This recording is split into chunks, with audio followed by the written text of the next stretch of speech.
Okay, well, welcome everybody. I'm excited that you could all join us here today. And yeah, we're going to talk a little bit about that culturally responsive and linguistically responsive multi-tiered system of support, especially for our EAL students. So my name's Stephanie Doddick, you can see on my tile, and I'm just excited that everybody could make it out here on a fall Friday and Friday the 13th. Like you guys are rock stars that you can that you in the classroom. And then what did I read, that there's like a super moon, parent teacher conferences, Friday the 13th, and Halloween, all in the month of October. So like, yeah, so if we can make it through October, we can make it through anything. So let's get started. I'm just speaking of October, we're in that beautiful, beautiful time of the year where the leaves are changing, and where I kind of really like this process of our trees, our deciduous trees, and the leaves are falling to the ground. They're giving back to the earth and renewal. And so as they go to sleep and go into slumber, and yeah, it's just such a beautiful, beautiful time of year, and always makes me reflect on the amazing teachings that our traditional knowledge keepers and elders who are with us today and who have gone before us, that the incredible knowledge that they share and have shared with us.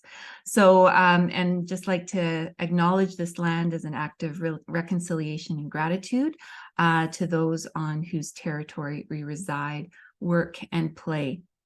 And with that, I'd also like to just remind all of us that about the calls to action that are available to us. There's a link here, and also for me, action number 13, where we call on Canada to respect the rights of Aboriginal people, and this includes their right to have their languages respected. And we're here for our EAL students and our diverse students who bring so many languages into the classroom and into our schools, but also remembering that all the languages that were here before, settlers came, and just how we can honor and build those languages as well, and get those to keep them from dying. I will put a link in the chat here so you can have the copy of this presentation. And I just need to find where it is. There we go. So, and I'll try to remember to put that in, or if somebody's looking for it, if somebody sees it, if they can share that again, that'd be great. So our guiding questions here today are going to be of like, how can we proactively serve the needs of our EAL students who are experiencing challenges, and set up a process that can help prevent difficulties in their schooling experience. So we're going to use a little process called the question focus technique to kind of create some questions to guide our learning. And we're also going to go into some breakout rooms and share your thinking. So, and some ways to share your thinking might be I think, or I noticed, or I wonder, and what we can move from for there. So that's kind of the nuts and bolts of what we're going to get at today. Hopefully we can build in lots of discussion amongst the groups, and share your experiences, share your wonders with your partners. Great. And also you would have received a survey probably in your registration. So if you have a moment to pull that up during the presentation, so that you can kind of look at that and see how am I doing? Did I answer some of the questions? Are there things that you would like further in your learning about this area or other areas of EAL. So feel free to build that in some time of that of today or shortly after the presentation. All right, so hopefully that's why we're all here, and then we're working towards that. Okay, so you're probably wondering, Stephanie, what's that question formulation technique that we're going to be using? What's that all about? Just as an overview, just kind of what the crux of it is it's also a strategy that teachers can use in your classroom. And it helps students learn to produce their own questions, improve questions, strategize on how to use their questions, and reflect on what they've learned and how they learn it. So what I really like about it for our EAL students is that, one, asking questions is a difficult process, not only for English speakers, but also when you think about the grammatical structures of asking questions and some of the cultural implications of it as well, for depending on where students are from. Maybe they're not supposed to, ask questions of their elders or whoever.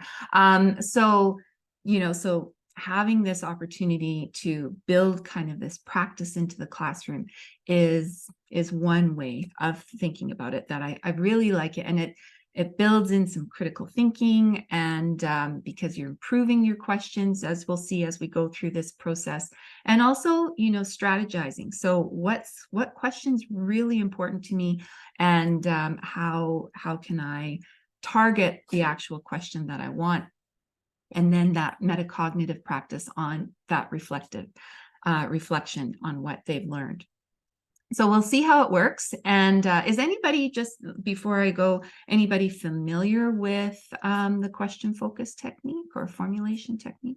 Anybody heard of it before? No, I see some shaking heads. Okay, well, there you go. A little PD for you as well. Okay, so our question focus. So the question focus, it always starts out with not a question. So if you're thinking about implementing this, you would find a statement like this, or you may find a video, or you may find a visual, like just a picture, or whatever it may be. So, but it's never a question, because we don't want to have students questioning questions. We want them questioning something tangible. So your question focus for today is we're going to have kind of a case study, a little bit of a case study, and just looking at this grade 4 student who has a strong lateral lisp in both English and Spanish, and is not progressing in her reading skills. And she's been in Canada for over 4 years, and she defaults to code switching, and sometimes 100% of the time.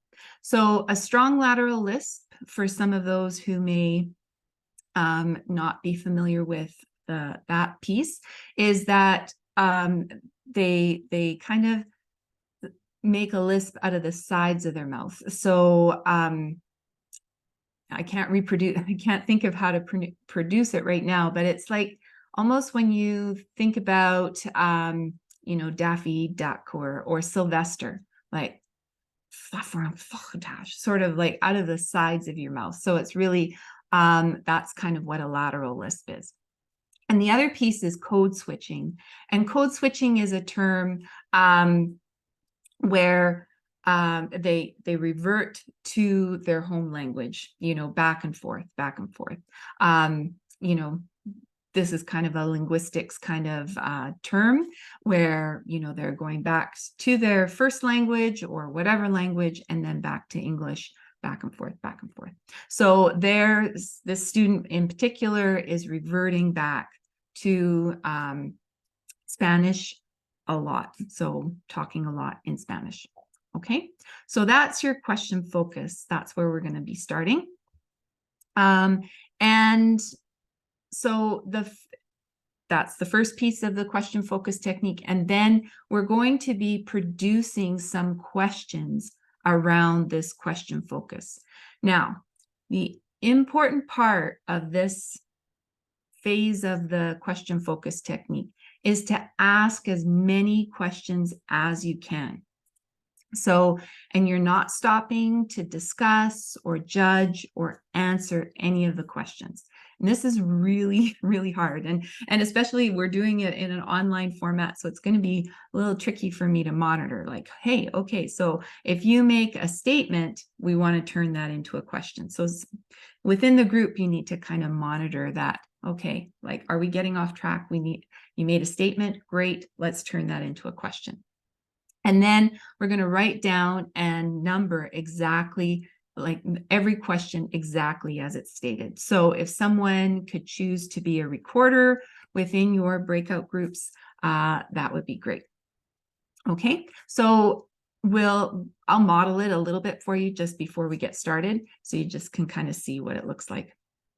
Okay, and then if you're stuck on what kind of question can I ask, I have a little reference here for you that you could say, like, what is the student's family situation? Where is the student from, or can the student decode words? Maybe, so you could kind of come along with using this guide to find out kind of, to structure your questioning of that. Okay, so that's the first phase. So I'm going to put you in breakout rooms, but I'll just model on the Jamboard here quickly and remembering what our question focus is. And so I have a Jamboard in here. And what's going to happen is, according to your breakout room, I'll put you in, I think we're just going to put into 2 groups here, and then you can come up with as many questions as you can about this student, right? So because we're here to, look at a student, why is the student not moving forward? And, trying to figure out why they're not moving forward. Okay, so if I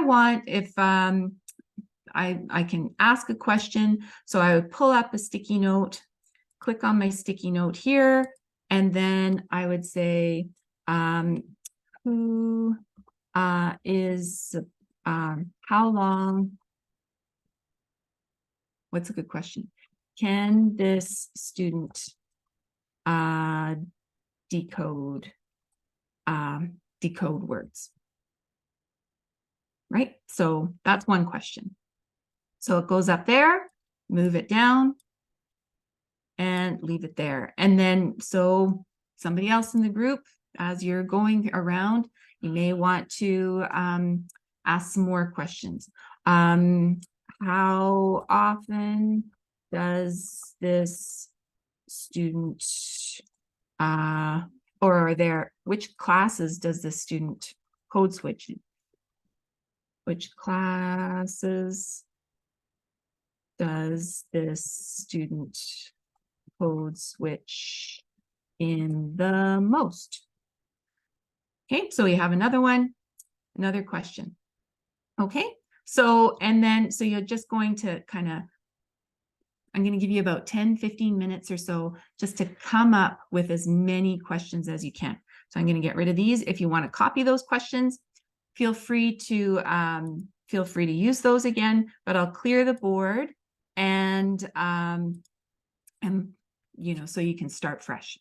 Okay, so I'm going to put you in some breakout rooms here, and where's my breakout room? Breakout rooms.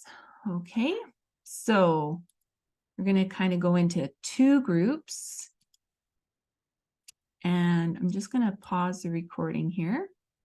And so, all right, so these are the questions that you guys came up with, and that's part of the question focus technique, to come up with as many questions as you can, and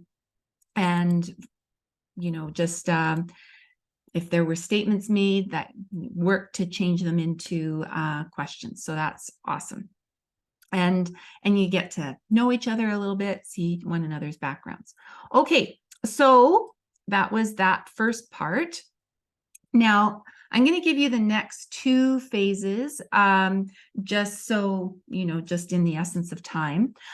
So what we're going to be doing is we're going to be taking those questions that you've created and changing them in, categorizing them into closed or open-ended questions.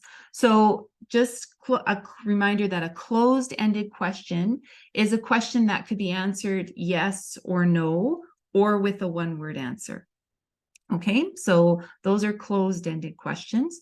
And then open-ended questions, they need some more explanation. So we're going to, like, if it's you're going to look at your question and say, okay, that's a closed and that's an open, because it needs more explanation. So because you used sticky notes, maybe you just might want to just move them, like all your closed questions on one side of the board and your open questions on the other side of the board. And then maybe just have a little title, closed and opened. And so we're just going to sort those. And, like, there are some certain advantages to having closed and open questions, right? So sometimes we just need like one little piece of access to information, like maybe it's like a knowledge type question or whatever it may be.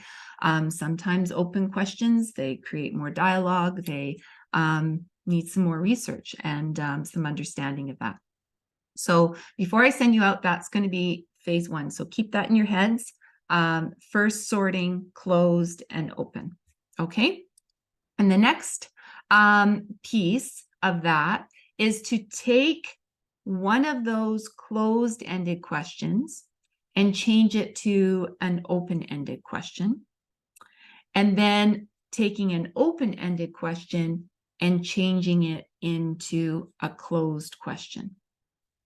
Okay, so taking each of those. So first step, closed, categorize closed, open, and then take one question and take one closed-ended question, change it to open, and take one open-ended and change it to closed. Does that make sense? Okay. All right. So I'm going to fire you out back into breakout rooms again.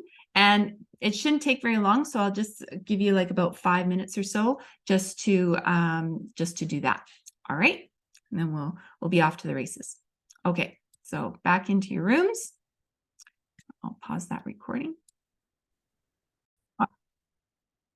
Awesome. So yeah, so I kind of got you to jump ahead. So you were looking at the questions, you were changing, one question to one closed question to an open question, and one open question to a closed question. And then, we went in and we prioritized some of those things. So I'm interested to hear just a little bit about the groups, what kind of priority questions that you came up with. So Camille, Joella, Megan, Nicole, what were your priority questions? Our priority questions are the green ones on our Jamboard. These green ones? Okay. So what access to technology does a teacher have? How does she use technology? And what was her learning profile in her first language? What's the parent involvement? And has she had intervention? Who does she play with? Yeah, and how she follows. And okay, so what inspired you? Why were those kind of some priority questions for you?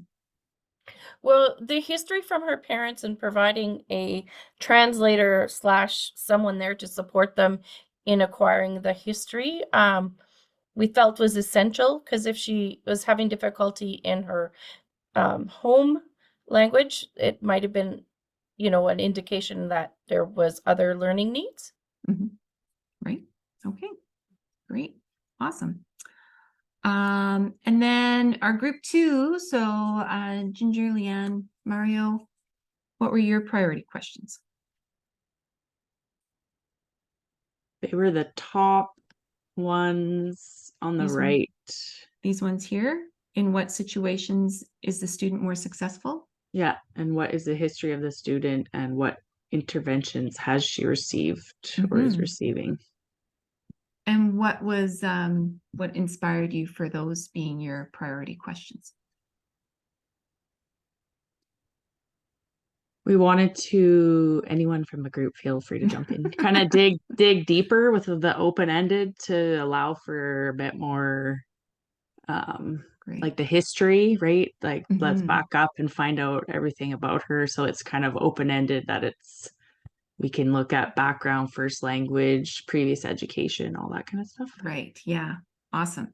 So yeah, so just yeah, that's awesome. So like having a bit more of a focus. Great. Like you see, there's so many questions that can come up from this process, but and then just trying to kind of narrow some of these down, and maybe these priority questions answer some of the other questions that are, that were generated as well. So just thinking about this process.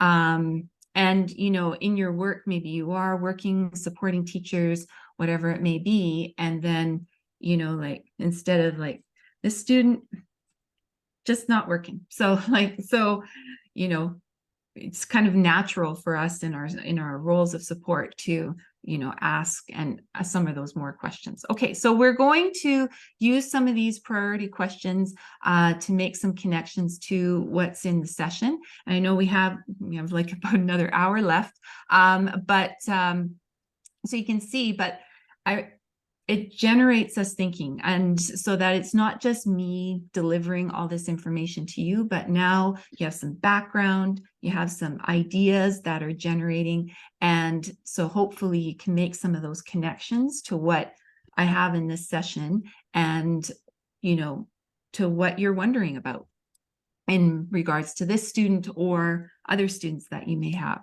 Okay, so this is just a link for, or a slide of what we were doing. If you're ever interested in looking some more about this strategy, I highly recommend going to the Right Question Institute. It's you have to sign up to get some of the resources, but they're all free, and there's lots of different ways to introduce or to use it, either in the classroom with your teachers that you work with, whatever it may be. Okay, so that's just a resource for you. And just wanted to speak briefly too about the shift from ESL to ELL to EAL. So we've all been using the benchmarks, and that the ones that were written in 2010 are called the Alberta K-12 ESL proficiency benchmarks. And now the new version that was released this year is called the Alberta K-12 EAL proficiency benchmarks. So why the change?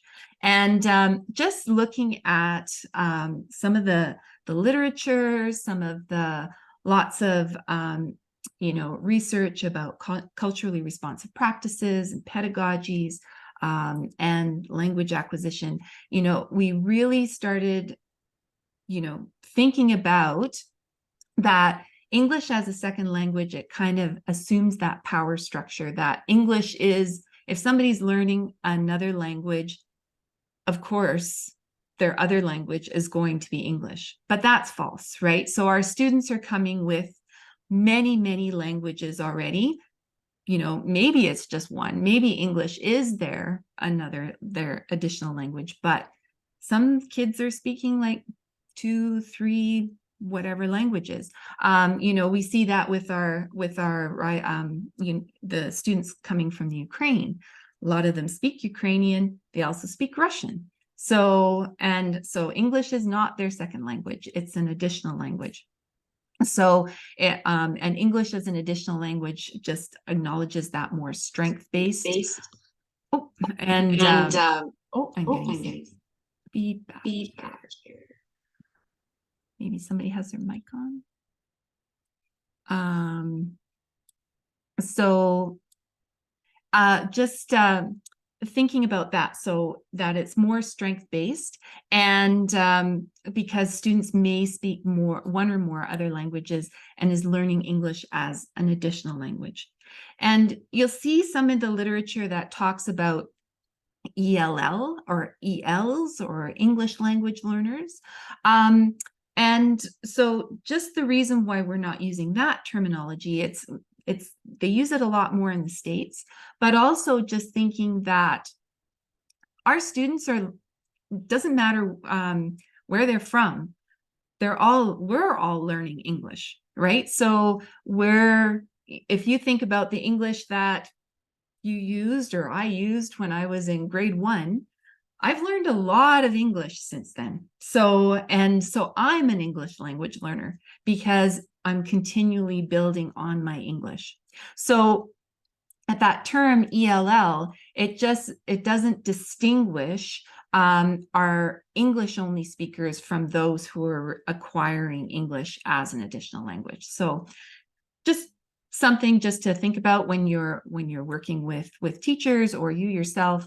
And then there's some literature that uses multilingual learners and all of this, but here in Alberta, we're going to use the term EAL. That's our benchmarks. That's what they're called. So, I really like the justification in that, using that terminology. So, just for that.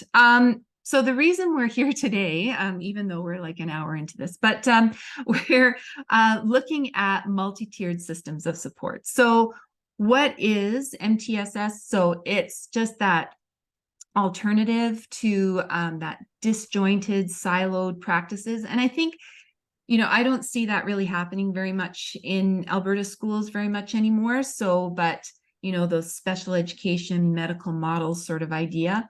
And then where they assume that academic difficulties are caused by disabilities that are intrinsic to the student. That's not, I haven't seen that in the schools that I've been in, the schools that I've worked with, that we're kind of in that realm. Again, the resource that I'm pulling a lot of this information from is a resource that was written in the United States. But so there is more of a tendency for some of that, or has been in the past. So anyway, so your multi-tiered system of supports, you may just think this is just natural. This is what we do, Stephanie. So what are you talking about? Anyway, but we're going to add a little bit of that linguistically and cultural aspects to it. So the MTSS also is that dual discrepancy model. So, we see that first indication of discrepancy is finding that the student's performing academically at a level significantly below that of his or her typical classroom peers, regardless of the suspected reasons. So there's various levels of intervention or instruction that are put in place. And then if there's changes, then those changes are documented. And then if those students, they fail to reduce that performance gap, even with those implementations, then there's more supports that are, maybe there may be placement for special education services or things like that. So I forgot to pull out the book, but I have the link to the Special Education Considerations for Multilingual Learners delivering a continuum of services. It is hyperlinked in here. So if you're interested in, looking at this more in depth, I also have what it looks like in the back at the end of this session.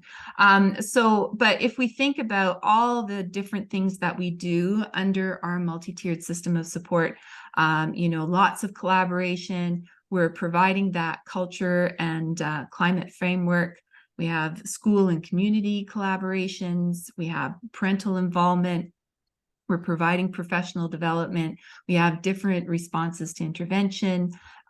We have our student management system, how we design our curriculum, and also, paying attention to social emotional learning. So all of those pieces are under that MTSS umbrella. But we're going to look at specifically the linguistic and the pieces to address our culturally and linguistically diverse students. So, and just thinking about some of the reasons why students may appear under the, that they're not being successful, is some of the assessment practices that we're using. So, when we think of assessment, it's, we need to think that we need to consider that there's multiple factors incorporated into that. So even if students have that symbolic proficiency, so are they able to decode, and then what's their affect, that social emotional learning, how are they feeling? Any previous experiences with assessment practices, and then that culturally linguistic, and linguistic learning and application, and then what are expectations of assessment, and those contextual variables that are involved with assessment. So and when we think about assessment, then we don't always consider the complexity and the methods that that are involved with that. And I think probably a lot of you are thinking, okay, well, maybe a student is struggling, but to do a psych ed on them, is that fair because it's delivered in English? There's some cultural factors. It's norm reference to, an English speaking population. Do we get accurate results with those? I have some links. So some other links and resources for you that may help in that as well. And then, so sometimes if we're not thinking about those cultural and linguistic factors, then, we may unintentionally get some biases that orient that assessment process away from the best interests of our EAL students. So, and when we think of those biases, they can be those superficial behaviors rather than the underlying proficiency as indices of difficulty. So if we're just focusing on superficial behaviors, we may see that the way that academic and language challenges manifest among EAL students is very similar to the way such difficulties manifest among students with long-term disabilities or special needs. So sometimes, because, Paradis found that EAL students' accuracy rates and error patterns in producing grammatical morphemes in English were similar to those reported for same age monolingual English-speaking children with this special language impairment. So, so if we're thinking about that, the way that, languages, way people acquire languages, it could be following under some of those practices. And then when we're also thinking about intrinsic and extrinsic factors, language and learning disabilities are generally due to factors that are intrinsic to the learner. So whether it's a neurological impairment or there's symbolic processing. But additional language learning involves a developmental process that can be influenced by factors external to the learners. So their quality of language instruction and learning environment that supports language learning. So, so when we think about when we think about that developmental process, students are going through a series of stages for adding language, but why are they kind of stalling at, whatever stage that they're at? And is that because of something intrinsic to the student, or is it something extrinsic to the student?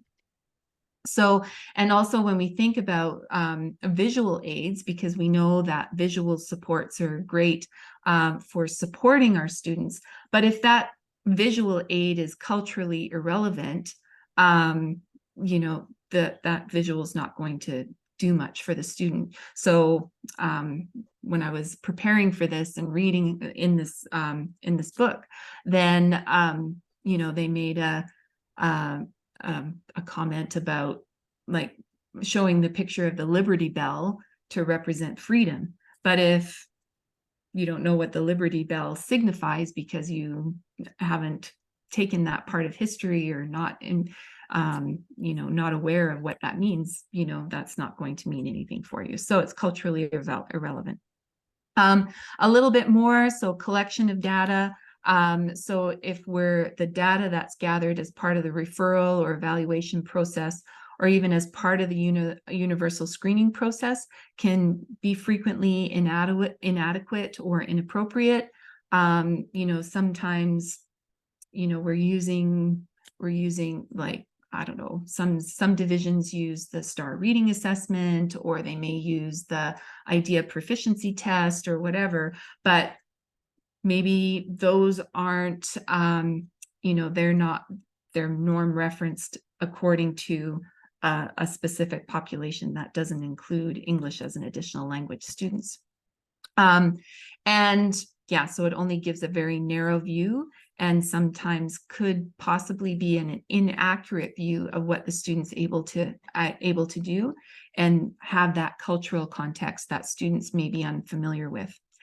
And also, if people are approaching with that lack of understanding of what bilingualism is all about, so, and understanding that complexity and dynamic nature of the bilingual process during assessment, that can reduce that effectiveness of those traditional assessment and diagnostic tools when we're with our EAL students. Okay, and just wanted to share a couple of myths with you as well. Like, sometimes I've had this question asked of me as well. We have to wait 4 to 7 years for EAL students to develop their English language skills before we can rule out language as a cause for the students' difficulty. But, you know, it may take 4 to 7 years for our EAL students to show that they know what they know on academic achievement tests, but there's no need to withhold any kind of support services they may need in the meantime. So we need to, you know, continually support that language development. And if they need speech therapy, or if they need, you know, other types of supports, let's give it to them. Okay, if the student truly has intrinsic difficulty, then it would be apparent in all languages and in most used contexts. Another one, if an EAL student is identified as having special education needs, instruction should only be in English so as not to confuse the student. But we need to remember that children with speech, language, or learning impairment can become bilingual. There's lots of cases where it happens, because when we think about when we're developing students' home language, can help students with that specific language impairment make better progress in their additional language. And we also need to realize that students with significant disabilities, that it's important for them to maintain their home language so that their families can continue to provide that support outside of the school environment and be able to communicate with their child and have close ties with them, right? So we don't want to, you know, abandon that language, because it's important for not only for students with, you know, with disabilities or significant disabilities, but just in general, we want to, you know, keep those home languages alive and honor those so that there is a connection to family. I hear so often that students aren't able to, like, they, you know, come here when they're quite small, and then they are quite young, and then, you know, they lose their language and they're not able to communicate with their grandparents back home or cousins or whatever it may be. So just thinking about that piece as well. And also just being able to describe before diagnosing. And so we want to focus on that specific academic behaviors or aspects of learning that students are having difficulty with, rather than claim an ambiguous learning problem. So we want to identify specific observable linguistic and academic behaviors that the students exhibit. And we also want to look at specific areas of classroom behavior, performance, or tasks that the students have difficulty with or likely to have difficulty with. They should be listed as well. So that question that you had about, where's the student struggling the most kind of pertains to this kind of question or this point. And then, so addressing those extrinsic environmental explanations first before looking at those intrinsic explanations. So we're going to kind of look at some tier 1 supports. And, these are kind of routines and things that we can do, just universal strategies that we can embed in our instruction, or support teachers with in implementing, and that it's not just an extra thing to do, but if you can build it into your practice, and maybe some of these things won't show up that students aren't moving forward in their language. So we want to take a look at the learning environment and kind of evaluate it.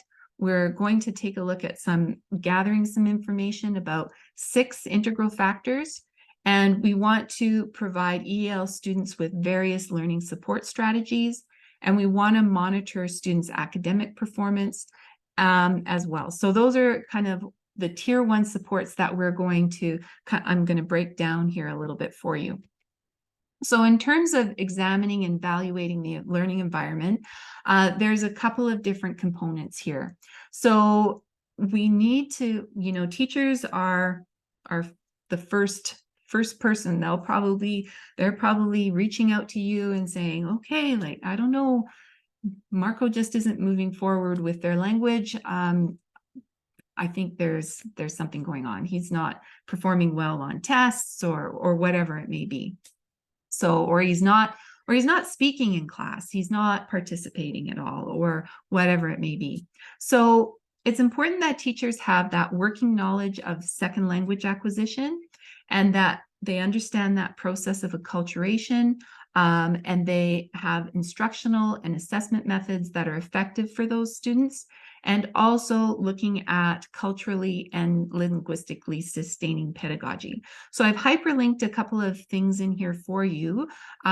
So when you have the presentation, if you want to share it with whoever, that they can access these. But this link, so a working knowledge of, this is my issue here, that working knowledge of second language acquisition. I've hyperlinked a page. So I worked over the summer on building this and rebuilding and refreshing. The ERLC and ARPDC had the website was previously called Supporting English Language Learners.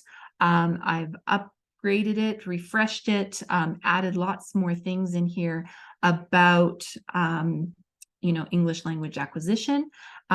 So it'll take you to a page on just some factors to consider for English language acquisition. So if teachers are like, I don't understand anything about second language learning, this may be a page to start for directing them to. There's lots of information here on what the language acquisition process looks like, information on BICS and CALP, so what that social language looks like, our functional pragmatic language looks like, versus the language of school, so our academic language proficiency. So there's resources in here. It also is hyperlinked to Alberta Ed's website, and that has kind of the stages of language acquisition, what behaviors they may exhibit at each stage, and what teachers can do to support them. And also looking at ways to scaffold your lessons depending on the stage of language proficiency that they're at. You know, we talked about affect before. What is the affective filter hypothesis? There's some information for teachers on that. And also, you know, a few pieces about language learning and attention. And yeah, so that's on that page. There's also a link here on books and podcasts and webinars and things like that that you or teachers can access to support that. So here's the book that I'm pulling most of this presentation, the information for this presentation from. So that's embedded in there for you as well. So, and also I have a link here for culturally and linguistically sustaining pedagogies. And so that's something that you may want to direct teachers to or take a look at yourself on thinking about your teaching practice through a culturally and culturally open lens, I guess I'll call it that. So those are some ideas for you. Okay, so teachers are our first line of defense. So what can we support them with in developing those pedagogical practices in the classroom? Also thinking about resources, so that we want high quality, age appropriate academic content area materials. You know, in the discussion on the Jamboard, I heard like talking about technology, connectivity, and then having manipulatives and science resources. And, you know, are the resources available in a variety of language proficiency levels that reflect the languages and cultures of the students in the school? Okay, so we want to make sure that we have materials that are appropriate for their age, and we're not, you know, we're honoring and respecting where they're coming from. Okay, another piece about examining that language learning benchmark or learning environment is also thinking about program design, so that we're looking at that they're developing proficiency in English, and I hyperlinked the EAL benchmarks in there because they're the benchmarks. I can never tell people this often enough. So the benchmarks are not just something that you look at the beginning and the end of the year. They are something that you use throughout the year to monitor that English language development. So where a student is right now, then maybe they're at a level 1, but then you look at level 2 and see, okay, I want them to move up there. What supports, what strategies, what things can I put in place to help them move forward? So we don't want to just look at it at the beginning and the end of the year. I was talking to somebody the other day and I said, it's kind of like we should consider it like report cards, right? So we're continually collecting and observing and, you know, collecting products, making observations and having conversations through between those reporting periods. And, you know, we want to know like where our students are moving from and collecting that data. Anyway, that's and then also making sure that our academic curriculum, like that they're learning what that curriculum has to offer, and that we're, you know, supporting that home language development. Also, you know, there was discussion about the range of services that are being offered, you know, so that, you know, that we want to think about that if their comprehensible instruction occurs only during short periods when they're with their EAL or bilingual teachers, they're more at risks of academic difficulties than EAL students who are provided language support services designed to meet the students' academic and linguistic needs across all settings. So again, that goes back to teachers. How can we support in their math class, in their EAL class, in their ELA class? There's too many L's and A's, but in different orders. And then, or their social studies class. What are we doing to support the language in those classes and not just getting them to be pulled out and sent out? So We want, because their peers and things like that, those interactions that happen in the classroom help develop that language. Okay, the last thing about looking at the learning environment is looking at the role of the home language. And then so that they have the opportunity to acquire literacy in their home language. And, you know, so that when they are given that opportunity, then the probability of future academic and linguistic difficulties that reduces. So we need to plan for that home language and instruction, you know, so that we're building on their strengths and activating that prior knowledge. And, you know, and it helps assist with that transfer of knowledge to the additional language for lots of different reasons. So whether we're looking at cognates, whether we're looking at, oh yeah, like we do that at home, and, you know, like activating background knowledge.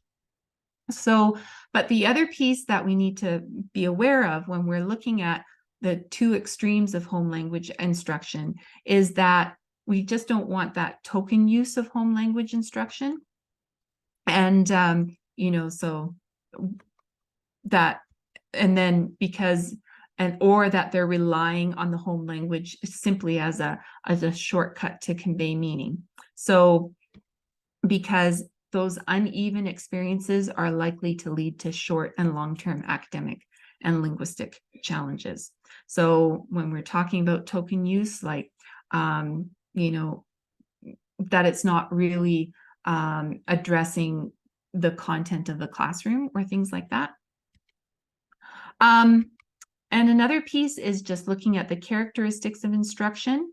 So thinking about increased comprehensibility, increased interaction, and promotion of higher order thinking skills. So we want those pieces involved. And again, I've linked in the toolkit to those pieces. So when you're looking at increased comprehensibility, you will be taken to this page about language routines, and it provides you a number of different strategies on just universal ways to build that comprehensibility.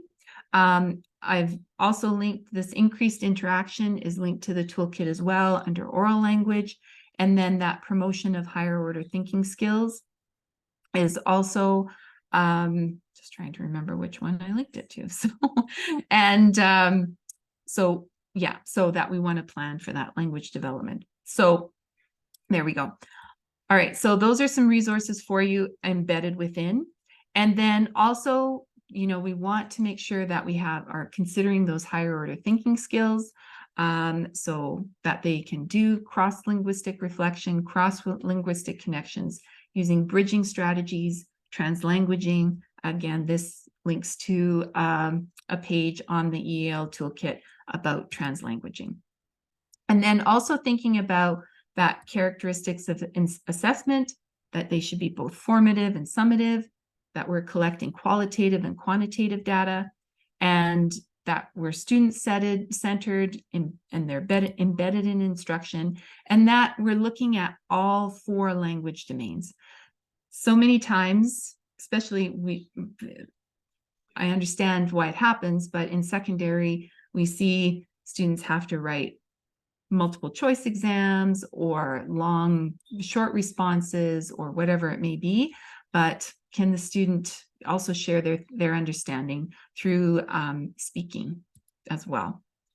And then having some peer and self review as integral components, and then also that those evaluations of student work is made with clear, understandable criteria, so that we're thinking about maybe there's a mentor or an exemplar, what students have something to refer to.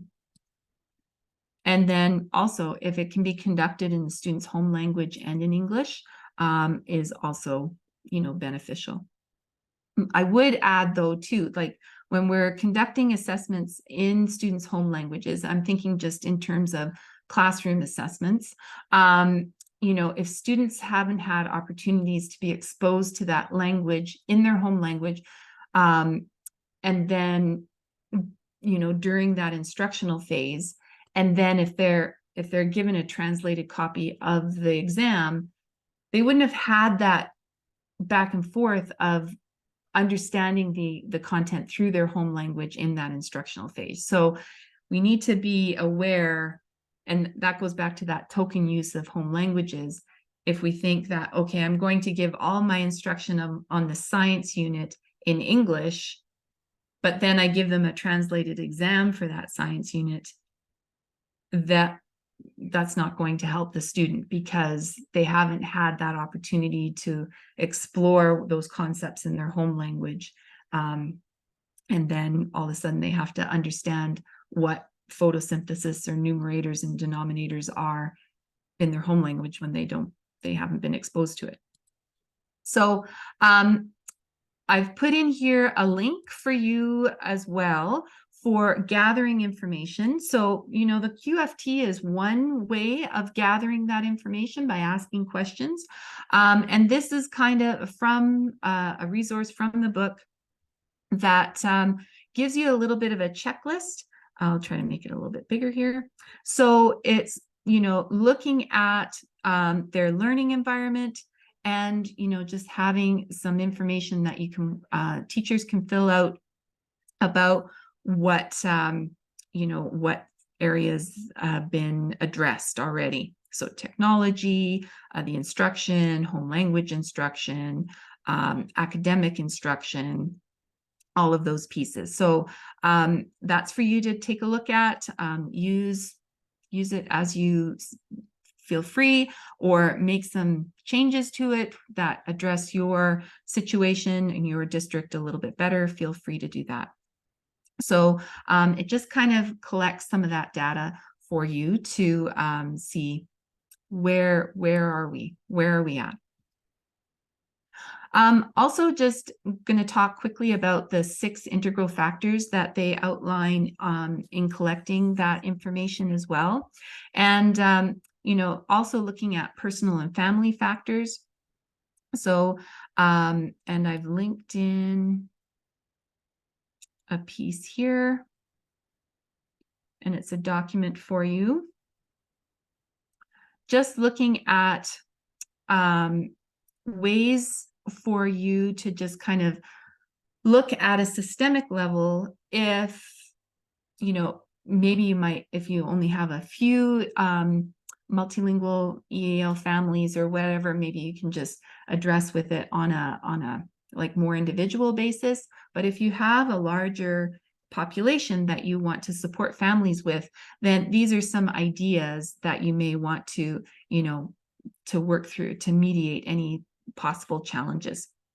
I apologize that it's so small, but the link is embedded on that document. So, so looking at family dynamics, expectations, student motivation, parent engagement, experiential background. So just some strategies on, what systems can do and districts can do to, get that parent involvement as well.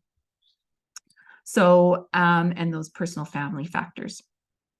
So also, another one of the 6 integral factors is collecting information about physical and psychological factors. Now, this is a delicate issue that you need to, work carefully with families, because sometimes, having a disability or psychological, maybe a student has a mild cognitive delay or whatever it may be, but sometimes it's viewed as a stigma. So, I remember working with one family, and the student was deaf, and they weren't like no hearing aids. That wasn't going to be used for the students. So having discussions about, okay, what can we do with that? So, and those psychological factors. So just thinking about addressing those carefully. Also looking at their previous schooling and performance.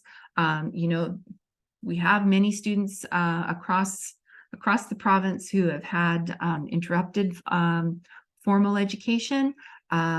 but also we've had students that haven't. So thinking about that, but also looking at the congruence of educational approaches. So when we think about what we are, like how our classrooms are set up in Alberta, and what kind of the expectations are for that.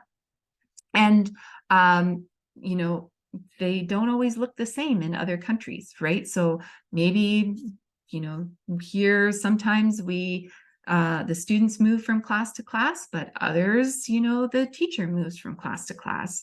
Or maybe there is, you know, no interaction between the girls and the boys. And, or maybe there is, you know,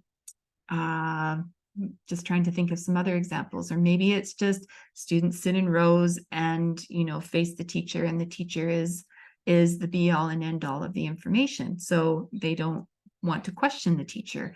So there's so many other things to consider about what those educational approaches are, where students are coming from. Oops.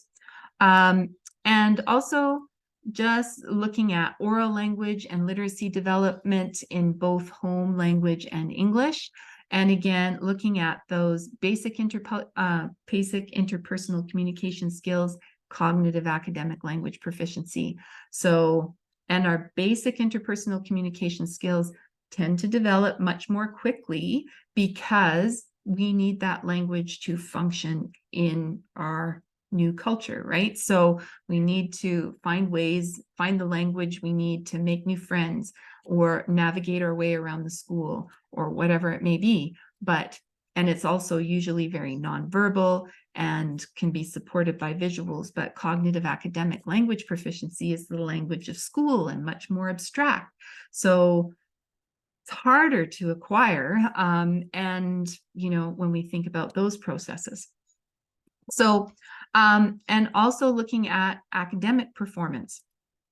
I have another link in here for you at looking at just a sample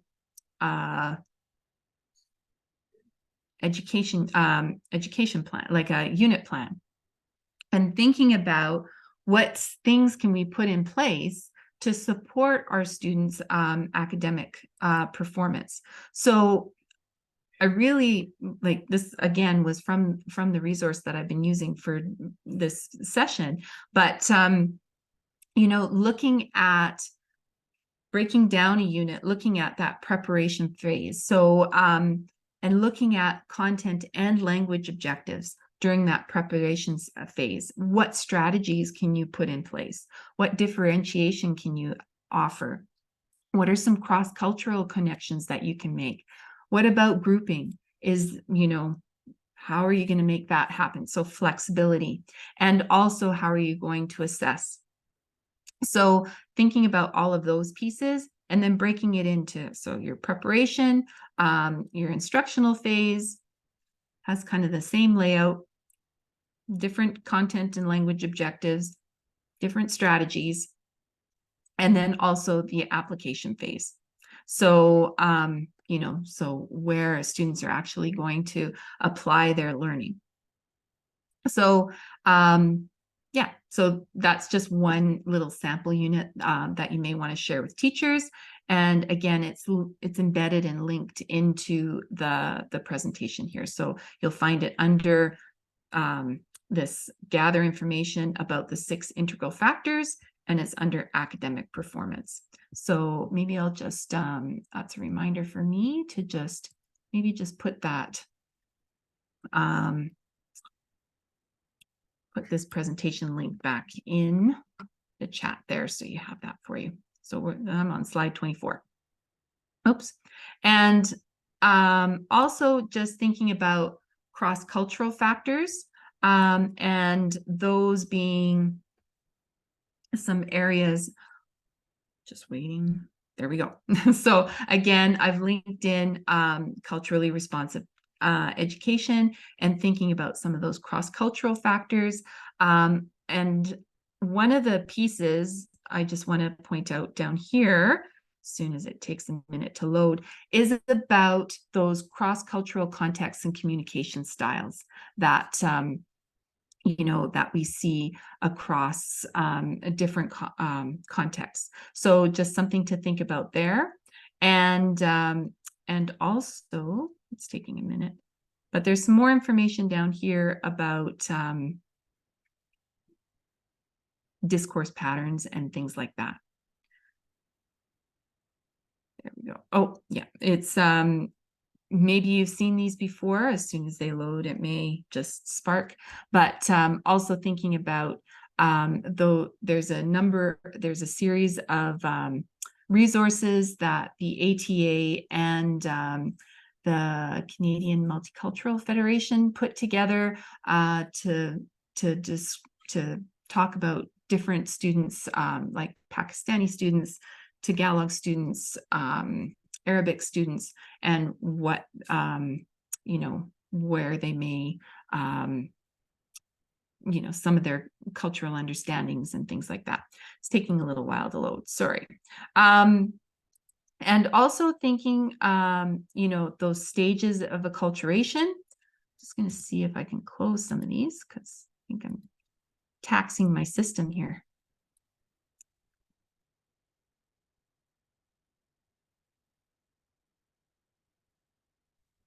Oh dear, now I've messed it. Let's give it a second, hopefully. There we go. So we have stages of acculturation. I've listed a document in here for you as well. Just looking at some of those, what students may present or be going through during those different stages of, you know, learning about and being in a new culture. So again, this is based on Kibler's work and looking at the preliminary, the spectator, the increasing participation, culture shock, instrumental adaptation, and integrative. And then what you may see in those different states. Just a brief summary of that.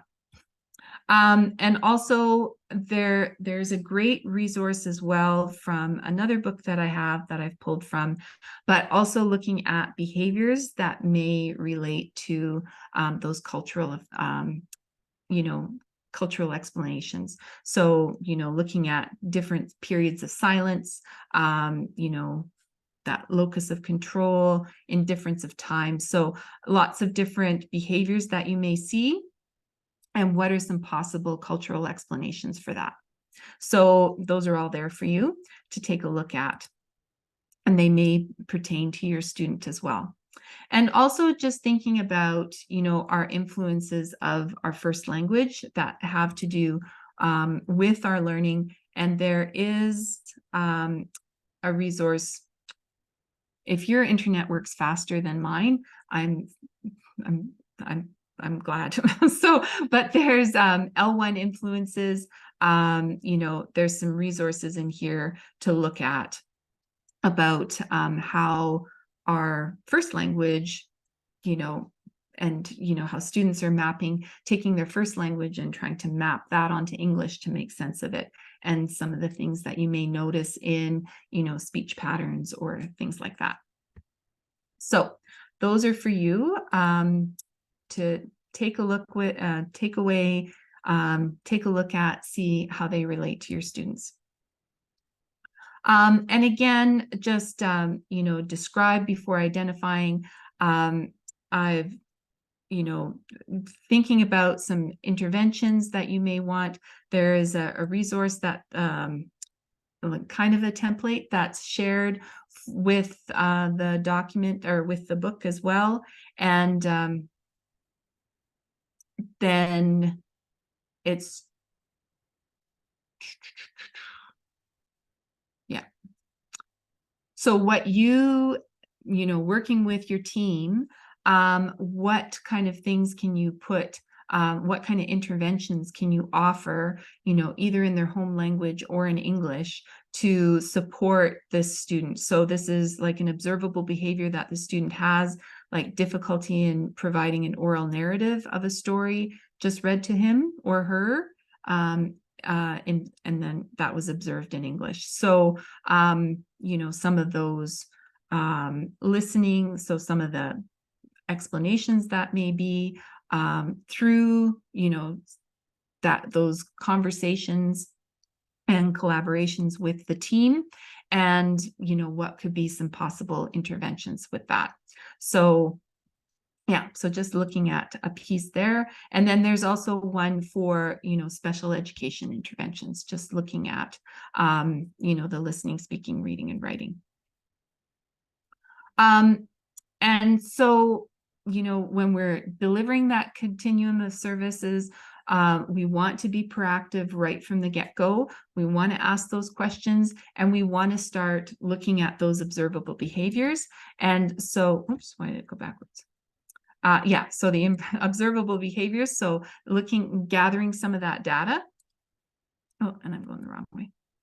And also, you know, once you have that information gathered about those 6 integral factors, then you're going to want to look at all of these pieces.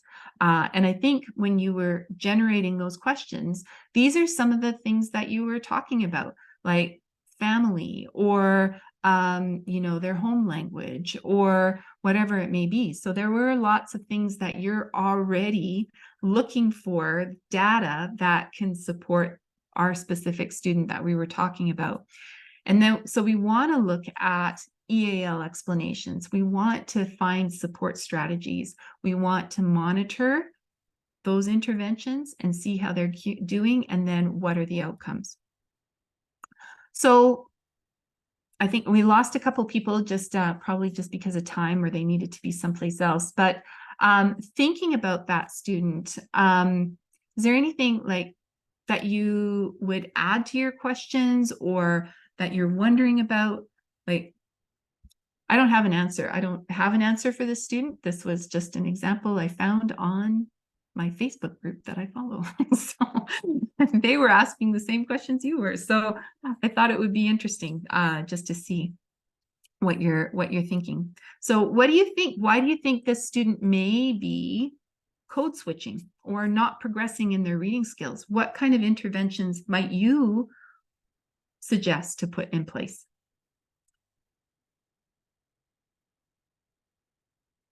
Given some of the information that I've shared with you or that I've poured over you. So.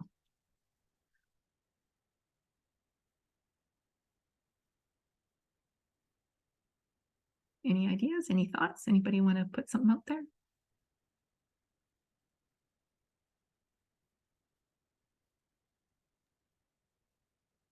I was just wondering about SLP because of the lisp, and what kind of support, like as a starting point, if they've never had up to this point. Now they're in grade 4.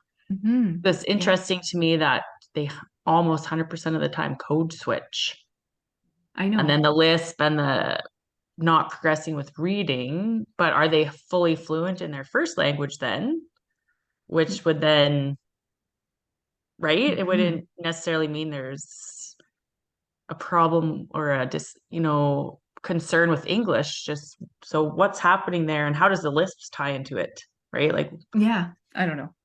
Yeah, because I was trying to think, have I ever had a student who after 4 years responded most of the time in their first language? And I don't think I've ever have, not after 4 years, right? Yeah. So yeah. So, oh, somebody put something in the chat here.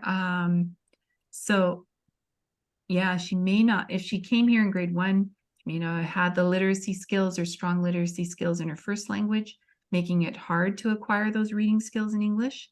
Yeah. Could be a dialectical thing. Yeah. Maybe the code switching is how she processes that language. Who knows?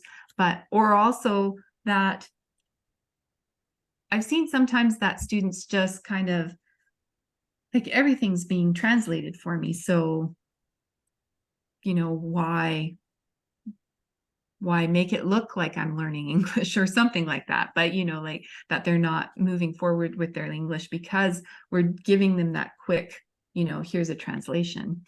Yeah. And then it would also be interesting to see what's her reading like in Spanish? Like, is that progressing at all? Has that been, dealt with at all? And yeah, so lots of different things. But yeah, SLP, like why isn't she getting any SLP? Like, that's something Or is she interesting. getting SLP support and we just don't know it? And we just don't know. Yeah. Or so, like maybe she has in the past. I appreciate the toolkit that you shared because yeah, when you break it down, understanding language acquisition and planning for language development,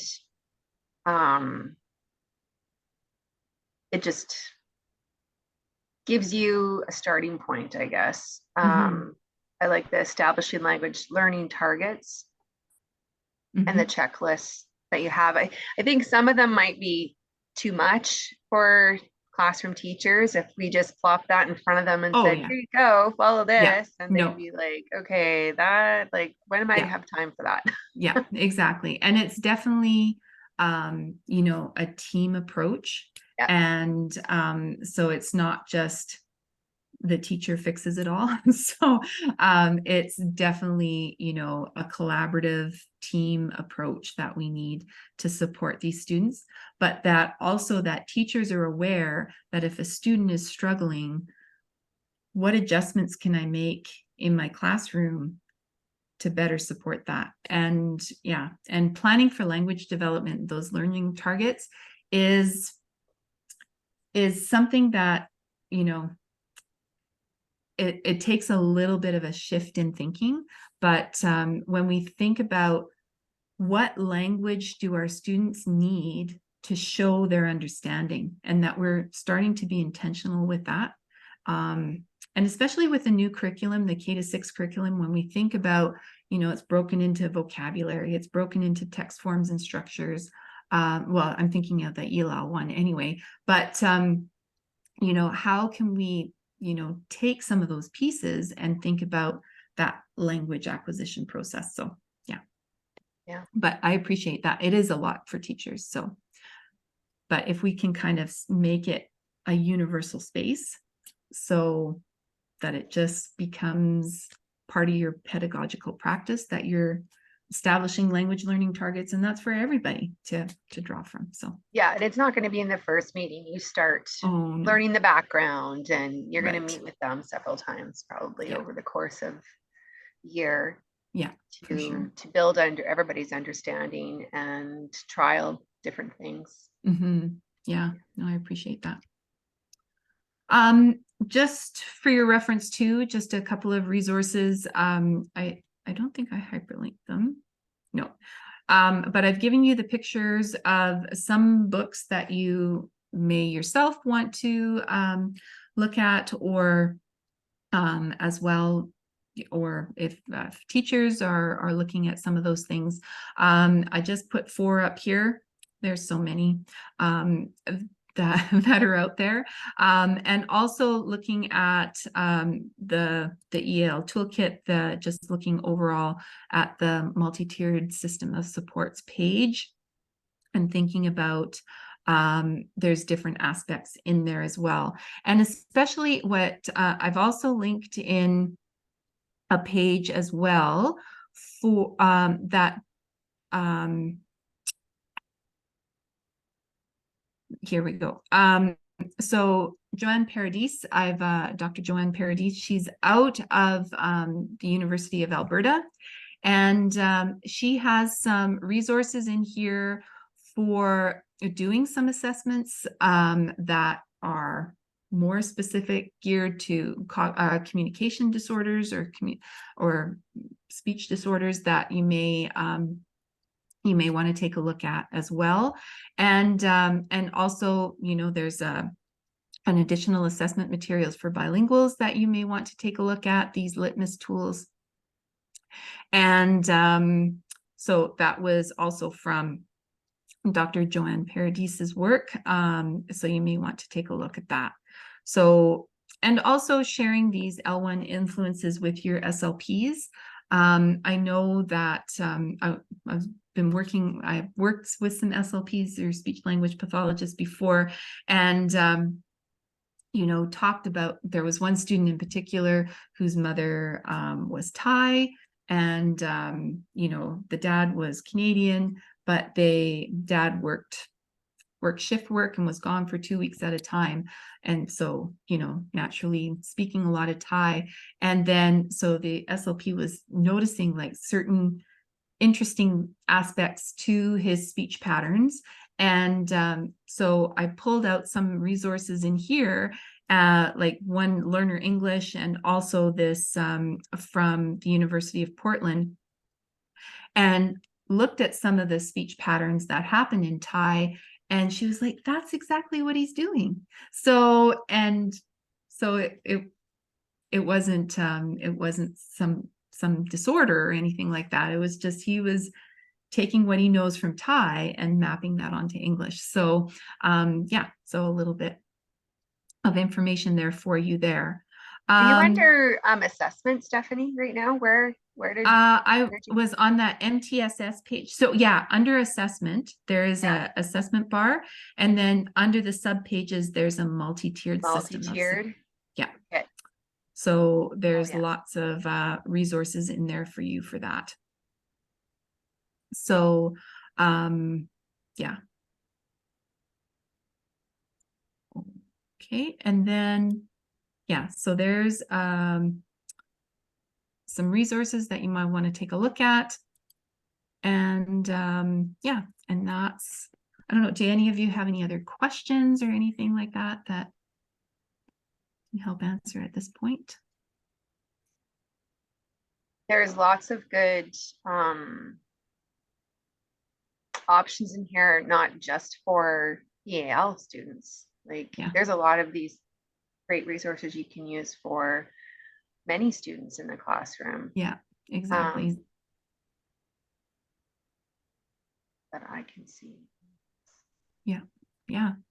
No, and that's kind of shifting that, thinking about strategies that you can use that are kind of universal strategies that involve a lot of interaction, involve those visual pieces, and getting students to tapping into home languages as well. But then, looking at them as like a universal tier 1 support, instead of like, oh, I have a student who doesn't speak English in my classroom, what am I going to do? But if you're like planning first for that it has lots of ways to get in, then and if you have students that have a reading or writing delay in their own language, in English, under the tech tools, I noticed that there's a nice explanation on how to use read and write.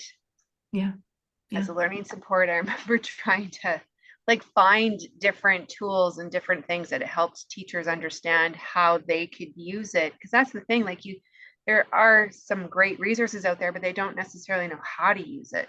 And it gives you a really good example under tech tools, a step-by-step example. I'm going to share. Great. Everybody. Share away. That's great. So hopefully you're walking away with something here. So it was worth, if you had to write sub plans, I hope it was worth it. So yes, thank you very much. Yeah, you're very welcome. And if you have any other further questions, please feel to reach out, and happy to help with that. Thank you. Yeah, you're very welcome. I'm going to just stop the recording here.